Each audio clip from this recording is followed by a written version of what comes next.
नमस्कार, मैं मौसमी चंद्रा आज लेकर आई हूँ अपनी लिखी एक कहानी लव ब्रेक, जिसका शीर्षक है मिलना उसे जो ढूंढने आएगा। तुम सिर्फ मेरी दोस्त हो, इससे अधिक कुछ नहीं। तुम भी मुझे यही समझती हो ना? लड़के ने सहजता से अपनी बात रखी और एक प्रश्न छोड़ दिया। प्रत्युत्तर में लड़की ने सिर्फ हाँ में सिर हिला दिया और कुछ दिन बहुत गुमसुम से बीते।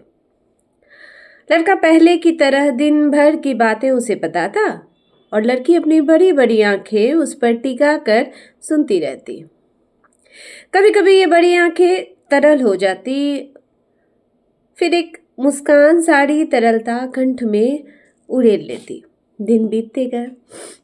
एक शाम लड़की ने बहुत धीमे से कहा था, कभी कभी खो जाना चाहिए। जो ढूंढने आएगा वास्तविकता में वही अपना होता है। उसने उसकी बात को हमेशा की तरह एक मजाक समझा और हवा में उड़ा दिया। फिर एक रोज लड़की अचानक से लापता हो गई। न कॉल, न मैसेज, न कोई चुप इशारा। सड़क के मोड़ पर जिस रोज की आखिरी मुलाकात हुई थी, वहां सिर्फ हवा बची थी और लड़के के भीतर एक बेचैनी। 2-3 दिन यूं ही गुजरे। फिर दिन बीतने लगे जैसे तैसे करके। उसकी हंसी, उसकी बातों की धीमी खनक, यहाँ तक कि मैसेज पर उसका कहना भी। वो अपने आस पास देखता और हैरत में पड़ जाता।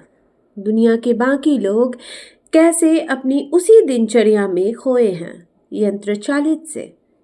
कोई अचानक से गायब हो गया और किसी को फर्क ही नहीं पड़ा। क्या इमोशनल अटैचमेंट नाम की कोई चीज नहीं होती? वो चाहता था कोई आए और पूछे वो किधर गई, क्यों नहीं दिखती इन दिनों, सब ठीक तो है ना? पर अफसोस कोई नहीं आया। खैर, दुनिया की क्यों सोचे जब वो भी तो उसे सिर्फ मिस कर रहा था। माँ कहती थी आग होनी चाहिए किसी भी चीज को पाने की ना सही, ढूंढने की आग उसमें है और वो उसे ढूंढ कर ही रहेगा। दुनिया इतनी भी बड़ी नहीं हुई कि खोए हुए लोग ढूंढे ना जा सके। पर लड़की वाकई गायब हो गई थी। कोई पता नहीं इस तरह अचानक कहाँ गई। उसे नदियां बहुत पसंद थी। कभी लड़की ने ही बातों बातों में लड़के को बताया था, मुझे नदियां सबसे ज्यादा पसंद है। वह कहा करती थी नदी और किनारे घने प्रेम के प्रतीक हैं। लेकिन मुझे नदियों में सबसे ज्यादा कौन सी नदी पसंद है जानते हो? मुझे रेवा नदी भाती है। प्रेम में धोखा खाने के बाद भी उसने किसी और को नहीं चुना। संसार के बनाए विवाह के नियम को त्याग कर उल्टी दिशा में बहना स्वीकार किया। जीवन में अगर कभी मैं याद आऊं तो रेवा नदी के तट पर आ जाना।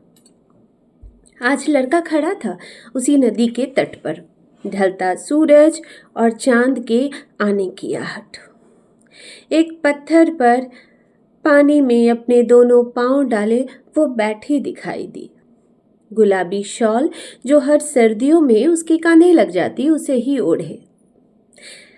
मैं अपनी शॉल भूल गया। क्या आधी दोगे ओढ़ने को?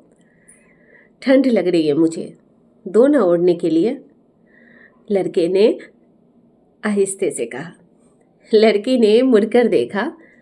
बड़ी बड़ी आंखें आज फिर तरल हो गई थी। कहते हुए लड़की ने अपनी आधी शॉल उसके इर्द गिर्द लपेट दी। छोटे से पत्थर पर दो लोग घुमर कर बैठ गए थे।